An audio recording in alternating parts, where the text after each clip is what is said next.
सबैलाई नमस्कार। यो मेरो भिडियोमा लाइक कमेन्ट गर्नुस् या नगर्नुस्, तर मैले पोस्ट गरिसकेको छु।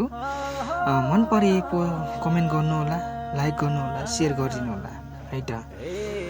आजको दिन मैले यहाँ यसरी मजदुर गर्दाखेरि काठमाडौँमा एकदम दुःखद खबरहरू पनि न्युजमा आइरहेका छन् हैन। राजतन्त्र गणतन्त्रवादीहरूले एकदम ठुलो संख्यामा नाराबाजी लगाइरहेका छन् भन्ने न्युजहरूमा पनि मैले देखिरहेको छु।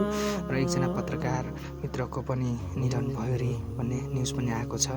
र एकजना सुरक्षाकर्मीबाट प्रहार भएको गोलीबाट पनि निधन भयो रे भन्ने कुरा पनि मैले सुन्न आएको छु।